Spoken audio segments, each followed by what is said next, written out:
परमात्मा की खोज। आपको भी परमात्मा के बारे में जानने में उत्सुकता है तो आप सही जगह आए हैं। हम आपको परमात्मा के बारे में कुछ कहानी के माध्यम से बताना चाहेंगे। कुछ सालों पहले एक बड़ी दार्शनिक चर्चा हो रही थी कि परमात्मा कहाँ है। किसी ने कहा पूरब में, क्योंकि पूरब से सूरज उगता है, और किसी ने कहा मंदिरों में, क्योंकि मंदिर में ही ईश्वर के लिए ज़्यादा प्रार्थनाएं, पूजा भी होती है, इसीलिए ईश्वर ज़रूर ही मंदिर में रहता होगा। और किसी ने कुछ तो किसी ने कुछ कहा। जो बड़ी दार्शनिक उड़ान भर सकते थे उन्होंने कहा परमात्मा सर्वव्यापी है, सब जगह है।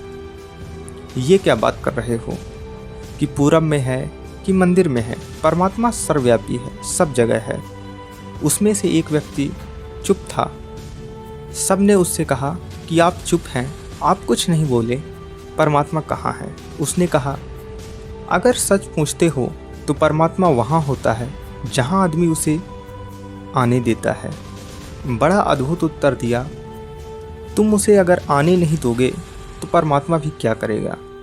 तुम अपने हृदय में आने दो तो तुम्हारे हृदय में ही परमात्मा है, मगर कौन उसके लिए द्वार खोलेगा। भक्ति जहाँ है वहाँ भगवान है। लोग पूछते हैं भगवान कहाँ है। लोग भगवान को देखने भी जाते हैं, मंदिर में जाते हैं कि भगवान दिख जाए। और भगवान को देखना ऐसे है कि जैसे अंधा प्रकाश देखना चाहे, बहरा संगीत सुनना चाहे, गूंगा गीत सुनना चाहे, बिना इसकी फिक्र किए कि मैं अंधा हूँ कि बहरा हूँ या गूंगा हूँ। एक लंगड़ा व्यक्ति ओलंपिक में भाग लेने जाना चाहता है बिना इसकी फिक्र किए कि मैं लंगड़ा हूँ, उठ सकता नहीं, चल सकता नहीं, ओलंपिक में भाग लेना है। इसी तरह पूछते हैं लोग ईश्वर कहाँ है। मैं उनसे कहता हूँ यह सवाल ही मत उठाओ, पहले यह बताओ भक्ति कहाँ है। वे कहते हैं भक्ति कैसे हो, पहले भगवान का पता होना चाहिए तो हम भक्ति करेंगे। इस भेद को ख्याल में रखना।